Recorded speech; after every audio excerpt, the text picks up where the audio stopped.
Finalmente eu assisti o filme Mortal Kombat de 2021. E claro que eu não podia deixar de vir falar daquela bosta de filme. Que coisa horrorosa! Era o que todo mundo estava esperando que eu viesse aqui dizer. Mas eu jamais faria algo tão irresponsável. A minha análise crítica vai ser feita de diversas formas. Nesse vídeo eu estou trazendo as minhas primeiras impressões, comentários objetivos sobre todo o filme. Mas o filme merece uma análise decupada de parte por parte. E por isso, terão outras partes com outras análises de formas mais técnicas, para mostrar o que funciona e o que estava errado. Porque nem tudo no filme é horrível. Tem coisas maravilhosas e eu posso provar.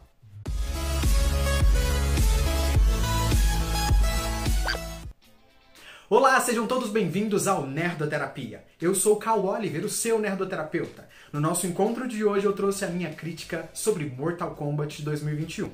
Mas antes da gente começar, lembre-se de se inscrever no canal, deixar o seu like e assinar as notificações. Esta crítica é só a primeira parte com as minhas impressões. Eu vou trazer para vocês uma análise técnica de cada núcleo de cena, mostrando quais os trabalhos que foram excelentes e quais os que não rolaram. Porque lá dentro daquele filme tem coisas que vão de 0 a 100. Para vocês terem ideia, tem coisas muito distantes. Nem todo mundo lá pecou como a gente tem no roteiro, por exemplo, que é um dos grandes problemas do filme. Então, para você ficar por dentro de tudo que vai rolar aqui no canal, se inscreve e assine as notificações para pegar as outras partes também dessa crítica. Aqui no Nerdoterapia estamos fazendo uma websérie. Se você quiser e puder contribuir com a gente, o nosso Pix está aqui embaixo. Faça sua doação de qualquer valor. Qualquer valor nos ajuda muito, porque é uma websérie feita aqui tudo na raça. Se você puder e quiser contribuir, manda o Pix. Galera, o filme inicia de forma impecável. É primoroso, é delicioso. Eu chorei, eu aplaudi, eu fiquei horrorizado de ver como foi bem introduzido Hanzo Hasashi e Bi-Han. Mas ali a gente já tem um pequeno detalhe que causa um problemão para a franquia. Que é evidente que quem ataca de fato o Scorpion é o Bi-Han. E a justificativa dele é que é pelos Lin Kuei. Tanto é prova de que é o Sub-Zero, tanto que no final, quando Cole mostra a adaga do Hanzo Hasashi, o Sub-Zero acaba reconhecendo a adaga. Por que isso é um problema? Porque a longo prazo, na franquia, nós temos o Quan Chi, que é um elemento fundamental. Um dos grandes vilões que a gente teve foi o Shinnok, que inclusive é o atual governador do Netherrealm. Ele e Quan Chi destronaram Lúcifer juntos. O Quan Chi ajudou ele é um feiticeiro poderosíssimo. E quem mata a família do Scorpion é o Quan Chi. Em algumas abordagens já foi dito que foi o Sub-Zero sendo controlado pelo Quan Chi, em outras o Quan Chi metamorfoseado de Sub-Zero para que a culpa caísse no Sub-Zero e tem todo o desenrolar. Mas independente desse pequeno equívoco, a cena é impecável. A gente tem excelentes atuações, tanto do Joey Taslim, que carrega o filme praticamente nas costas dele, sim, ele tá exímio, e também Hiroyuki Sanada, que faz o Scorpion. É muito, muito, muito, muito bom. E por que eles escolheram trazer essa cena logo de cara? Como pra gente que é fã. Tanto que quando o filme segue pra apresentação do Cole Young, é destoante. Eu senti um desequilíbrio, assim, não pelo Cole estar sendo introduzido, mas por estar tendo algo tão primoroso e que é do Lord Mortal Kombat pra uma coisa que não tem nada a ver. E a cena do Cole é boa. Se você visse aquela cena em qualquer outro filme, é uma cena boa. O Cole apanhando, é realista os socos na cara que ele recebe. É bom, sabe? Mas não é no nível de Mortal Kombat. E isso é um pequeno problema. E aí nós temos dois personagens fundamentais que são apresentados através do Cole Young. O Jax e a Sonya. O personagem do Jax foi criado pro background da Sonya Blade. A Sonya Blade foi o primeiro personagem da Special Force a ser escrito pelo John Tobias. Existe uma referência muito interessante de que o Cole, ele ganhou o cinturão na época, porque que é citado, o Jax fala, inclusive, que é a união do nome dos dois criadores de Mortal Kombat, que inclusive, os nomes deles também são a união de Noob Saibot lá, que a gente já sabe. Mas a gente tem Ed Boon e John Tobias sendo citado no filme. Isso não resolve. Citar não resolve. E aí o Jax ali ele já está sendo introduzido através do Cole Young, o que não é muito bom. Só que o maior problema é a Sonya ser reduzida. Porque a Sonya nem arcana tem no início. Então assim, aí já começa a ter aquele pequeno problema das arcanas. Mas o Jax foi um personagem criado pro background da Sonya.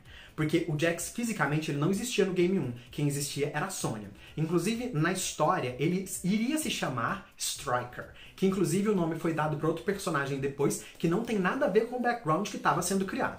Inclusive, se vocês quiserem acompanhar um pouco mais sobre isso, o John Tobias tem compartilhado muito disso no Twitter dele, explicando o background que ele usou para criar cada personagem. Mas aí a gente tem um grande problema. A Sonya, ela chega lá, ela tá sabendo de tudo do Mortal Kombat, mas ela não é uma das escolhidas, ela não tem a marca.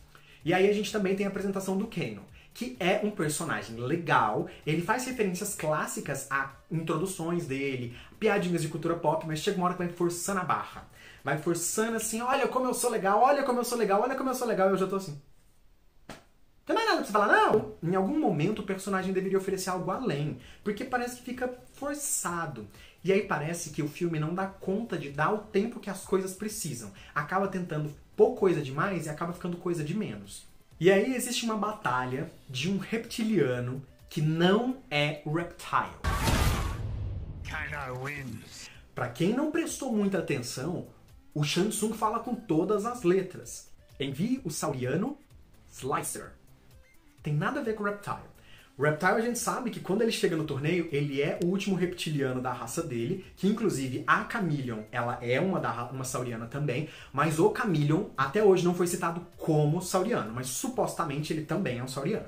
Então assim, nós temos esses 3 últimos saurianos que existem, pode ser que aquele era o 4º. Então assim, não é o Reptile. E seria, inclusive, muito grave, né? O Reptile morrer de uma forma tão patética, visto que ele faz parte da guarda imperial, do Shao Kahn, gente, sabe? Tipo, é muito reducionista tudo isso. E aí, antes de continuar falando dos personagens, o que eu destacaria? Eles se utilizaram do background do Mortal Kombat para construir uma nova obra que não tem nada a ver com Mortal Kombat. Por isso desagrada tantos fãs fiéis à franquia.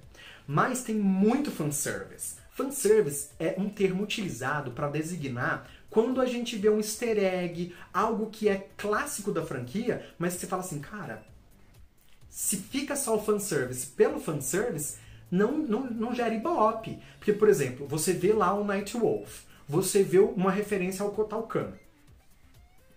É só um easter egg.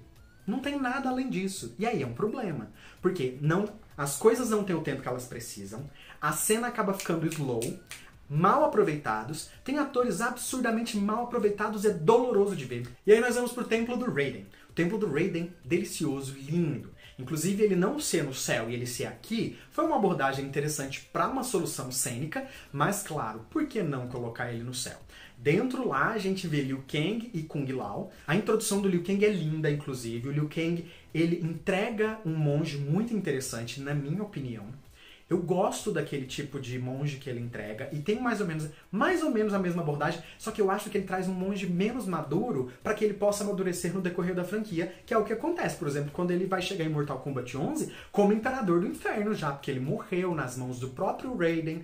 Então eu acho que fica muito interessante para o explorar e para o amadurecimento do personagem. Só que eu acho que eles forçam o Liu Kang ali, porque, tipo assim, ele admira demais o Kung Lao, como se o Kung Lao fosse muito melhor que ele. E, de fato, como artista marcial, é demonstrado que ele é muito melhor. O Fatality do Kung Lao é bem legal. Inclusive, é uma referência direta ao Fatality dele do Mortal Kombat 9. Mas, eu acho que aproveitaram muito mal os outros personagens. A Nitara, a atuação que a Mel Jarson entregou no olhar aqui, quando ela olha assim, meio... que parece que ela tá meio grog, sabe? E meio gananciosa. É melhor que a própria Nitara do jogo, que não cativa ninguém. A Nitara da Mel é maravilhosa e morre tipo em 10 segundos de cena. Ela teve 3 minutos de cena. Sabe, é triste ver como é mal aproveitado. Eu não fiquei revoltado, nossa, vou destruir a franquia. Eu fiquei chateado de ver, eu falei, cara, vocês tinham ouro e não usaram. A Mel Jarson tava maravilhosa como Nitara. Ela não tem uma linha de texto. Que é aquilo? Dói ver uma coisa dessa. A mesma coisa acontece com o Reiko. O Reiko, ele não tem personalidade, o personagem dele. Aí o Kabal, ele tem um texto que é legal, mas ainda assim é reducionista. A cena de luta dele com o Liu Kang é maravilhosa, mas aí a gente vai falar do que me dói. Mileena. Ela é apresentada ao longo do filme como se ela fosse fazer algo super impactante, e não rola nada. No fim das contas, não rolou nada. E aí, dentro do templo do Raiden, a gente tem uma referência à Kitana e ao Shinnok. o amuleto de Shinnok tá no templo do Raiden. Eu acho que isso já é problemático. Isso é problemático porque, tipo assim, vocês têm noção que quando o Kano desfaz o domo de proteção que o Raiden tinha colocado lá pra tirar a galera lá de dentro, o Shang Tsung deveria buscar o amuleto. Gente, com o amuleto eles vão bater nos deuses ancestrais. Entendeu? Tipo assim, vira problema as alterações de lore. Colocar o amuleto lá, tipo, mano, um amuleto daquele não fica jogado lá. Tipo, aquilo não tem a mesma equivalência do leque da Kitana. Sabe? O leque da Kitana, ok, fica lá no canto. Agora me botar o amuleto de Shinnok jogado num cantinho? Bauá! Mas vamos voltar a falar de Mileena. É assustador como a personagem é preparada pra fazer algo e não acontece nada. Quando ela abre a boca, ela já morre. E o pior disso tudo é ter visto o treinamento da Cissy Stranger. É ter visto a equipe de maquiagem tirando moldes externos pra nada. Porque no final das contas não tem um dente fora. A do Mortal Kombat Legacy é a mesma coisa. E aí o filme tem grandes problemas que eu acho que tá tudo atribuído à falta de experiência na direção do Simon McQuaid. O tempo-ritmo do filme é esquisito. Muito esquisito.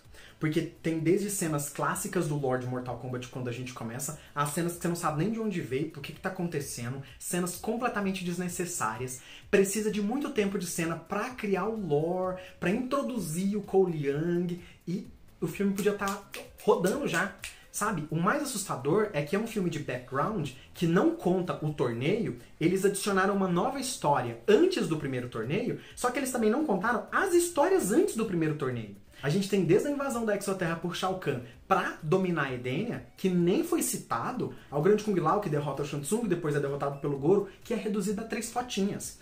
Sabe, tem filme que introduz isso com desenho animado assim no início, faz uma animação super elaborada, pá, começa o negócio. Se você vai fazer um filme pré-torneio, então tem que citar a história do pré-torneio, mas acaba que eles criam uma nova história para criar um novo personagem e acaba se aproveitando da história e dos personagens criados por Mortal Kombat, mas não conta o Mortal Kombat, não conta a história, não conta as coisas importantes. E aí nós vamos para umas coisas muito complexas. Para mim, os personagens de Raiden e Shang Tsung sofrem da mesma coisa. Raiden e Shang Tsung, eles têm caracterizações internas impecáveis, que é o que estão relacionados à atuação do ator. O ator, ele tá maravilhoso. Você vê que é o Raiden, você vê que é o Shang Tsung, você vê que é duas criaturas maravilhosas. Mas a caracterização externa não vende pra gente esses personagens, principalmente o Shang Tsung. Porque o Shang Tsung do Mortal Kombat de 95, ele não tem só uma atuação icônica. Ele tem uma estética icônica que vai até pro Mortal Kombat 11. Então eu acho que propor um Shang Tsung completamente novo não tem problema, mas tem que ser melhor que o que a gente tinha. E não é. Raiden, ele é um ator, a atuação dele tá melhor que o de 95, mas esteticamente não vem de um Raiden. Não me desce aquele Raiden. Tem personagens que por dentro ele não é o personagem, ele é outra coisa. Tem personagem que por fora ele não é o personagem, como é o caso do Raiden e do Shang Tsung, que são outras coisas e que não são melhores. E a própria modulação do lore, não tem problema mudar a história. Nós fãs estamos super abertos. Inclusive eles fizeram esse Mortal Kombat 9 com a história inteira e a gente amou. Por quê? Porque entregaram algo melhor do que era. Se entrega algo melhor do que é, ok. Agora se entregar algo pior do que é, todo mundo entra em desespero. E a maior redução dentro do elenco de Mortal Kombat, Príncipe Goro. O Príncipe Goro derrotou o Gran Kung Lao, que derrotou o Shang Tsung. Só que o Cole Young derrota ele assim. Tipo, parece que ele, do nada, ele não conseguia derrotar um humano numa jaula. Ele nem teve um treinamento legal, o Raiden tipo, chutou ele de lá. Só que não deu tempo também do treinamento dele. E aí, tipo, ele morre de um jeito mal e porcamente, que a gente sabe que não morreu, porque quando o Shang Tsung pega o corpo, tanto do Bi-Han quanto do Goro, quer dizer que ele vai dar um jeito de restaurar os dois, de buscá-lo no Netherrealm. Mileena não foi buscada porque ela não é uma, é um monte. E o mais assustador da Mileena é ela ter morrido com um único tiro. Ela tem sangue Tarkah, tem sangue edeniano. Ela tem uma resistência sobre-humana. Então, tipo, a Arcana virou um grande problema pra mim. Porque algumas pessoas falaram, ah, mas justifica o Liu Kang tirar fogo do nada. Tá, mas a Arcana, então, do Jax é um braço de metal? Não desce. Não desce. A Arcana do Kano é o olho. Tipo, vocês perceberam que descaracterizaram completamente o Kano por causa disso? O personagem interiormente, de fato, ele entrega o Kano pra gente. mas às vezes força a barra, porque fica só ele tentando fazer aquilo. A Sônia também é um personagem interessante e que, tipo, nem a Arcana ela tem no início. E esse rolê de Arcana passar de um pro outro fica, tipo, meio forçado.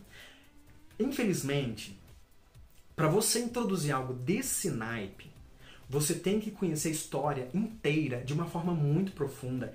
E se eu fosse o roteirista, eu teria sentado com John Tobias e Ed Boon e falado, oh, pelo amor de Deus, eu sei que vocês não estão muito afim de ajudar o filme, mas vamos conversar, vamos trocar ideia para não deixar pontas soltas. Quando você pega, por exemplo, a decupagem que está sendo feita no Twitter pelo John Tobias, ele entrega uma coisa muito melhor. Sabe, você vê assim que tem grandes defeitos. E aí usa a justificativa de Arcana para aquilo lá. O Kung Lao, que é o melhor artista marcial, que as melhores cenas de ação tá na mão dele. Salve, claro, Bi-Han e Hanzo, que tem cenas lindas. Mas fora eles, o Kung Lao se destaca, claro. Que inclusive eu já tinha falado sobre o treinamento dele aqui no canal. E a gente vê ali dentro já, quando o Liu Kang conta um pouco da história dele, ali já tinha uma justificativa pro poder dele. Não precisava da Arcana. O Liu Kang joga fogo porque ele treinou com o Boraicho. E aí tem um problemão, sabe? De sair citando coisa inconsequentemente. Porque todo mundo que vê o filme acha que o Boraicho é mestre de quem? Do Liu Kang. Mas que ele treinou a Mileena também, ninguém contou, né? Ele treinou grandes combatentes do plano terreno. Vocês devem ter percebido que o Liu Kang usa o chute na cara da pessoa. Ele usa a habilidade. Essa habilidade foi ensinada pelo Boraicho. Ali já tinha uma justificativa. O treinamento dele foi feito com um mestre de outro plano. Saca? Não precisava de introduzir Arcana, porque agora vai virar um grande problema. Todas as vezes que um personagem é derrotado, a Arcana dele passa pra alguém. Eu não sei se isso desce. Partindo desse ponto de vista, o filme divide completamente opiniões. Por quê? Pessoas que não conheciam Mortal Kombat vão gostar. Pessoas que foram influenciadas pelo fanservice que foi entregue, cheio de referências, com um leve lore ali, porque eles não usam o lore do Mortal Kombat, a gente percebeu. Eles pegam os personagens e as histórias e falam, vamos contar uma nova história. Foi isso que eu vi. Foi tipo assim, a história do Sub-Zero e do Scorpion vamos manter, aqui a da Sony vamos contar outra coisa, do Jax vamos contar outra coisa, do Cabal outra coisa, do Kano outra coisa, Mileena outra coisa. E, bom, eles têm um grande pepino na mão. Pra mim, até a Mileena chegar e chamar o Shang Tsung de mestre já é um problema. Porque Mileena foi feita sob encomendas pelo imperador da Exoterra. Ele deu lá pro Shang Tsung e falou, ó, faz minha filha aí. Então, tipo assim, ela não é uma serva dele. Por mais que ela foi criada por ele, ela não é subjugada ao Shang Tsung. Ela é a imperatriz. Ela que manda. E reduzir ela, tipo... Quando o Shang Tsung e o Bi-Han aparecem juntos pela primeira vez e o Bi-Han fala que ele é o Sub-Zero... Ali tem uma cena super Power Ranger. Eu vejo que eles estão tentando usar uma base que já é feita em Hollywood para recriar a história de Mortal Kombat de uma forma autoral, utilizando os personagens e a base do filme para criar essa nova história aí de uma forma hollywoodiana para agradar um novo público. Mas isso é o grande problema. Os grandes fãs de Mortal Kombat, como eu, como você que está assistindo, nós amamos, porque não é só um jogo de luta. Em sua essência, é um jogo de luta Mortal Kombat. Sempre foi. Mas o John Tobias e o Ed Boon se esforçaram tanto para criar os personagens de uma forma tão cuidadosa e que o Cole não foi tão cuidadoso quanto. Sabe quando você vê que Kitana e Mileena foram criadas em Mortal Kombat 1 para elas serem tipo um personagem que interagir com o campeão no final do torneio e que no Mortal Kombat 2 elas tomam forma, só que elas iam chamar Kitsune. Para constituir o nome Kitana, ele combina Kitsune e Katana, que é tão bonita quanto uma raposa, tão letal quanto uma katana. Qual a proposta do Cole Young? Sabe? Não é só enfiar o personagem lá. É triste o que a gente viu. Mas eu acho que teve pessoas lá que trabalharam bem, sim. Teve gente lá que trabalhou muito bem. E por isso eu vou trazer muitas outras partes deste vídeo. E também para não ficar chato vocês verem um vídeo, sei lá, de 2 horas, porque eu tenho muita coisa para falar. Então nos próximos dias eu quero falar de figurino, eu quero falar de ambientação, que inclusive eu acho que o trabalho do Benjamin Wolf está assim, ó. Mas eu acho que, infelizmente, nós, grandes fãs da franquia, estamos arcando com as consequências de um diretor que não tinha habilidade para dirigir um filme tão importante pra gente nesse momento.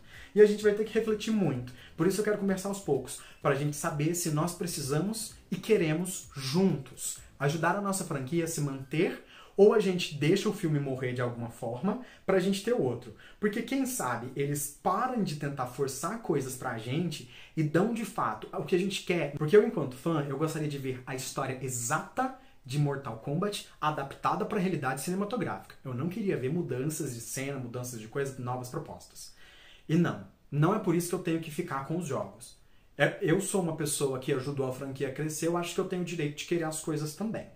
Então, assim, se você quer continuar conversando comigo pra gente decidir como a gente vai apoiar, se a gente vai apoiar, como pode se desdobrar isso tudo, porque, por exemplo, o Joe Taslim já avisou que ele tem contrato para 4 filmes, mas só se fizerem sucesso. Inclusive, ele ressaltou isso na fala dele. Clica aqui, se inscreve no canal, assina as notificações. De agora em diante a gente vai receber muito material aí sobre Mortal Kombat 2021. Eu sou Cal Oliver e este foi o Nerdoterapia. Até a nossa próxima sessão. Beijocas. Gente, voltei de férias! Vocês nem me viram tirando férias, né, gente? Olha, tanto que eu sou um youtuber bom.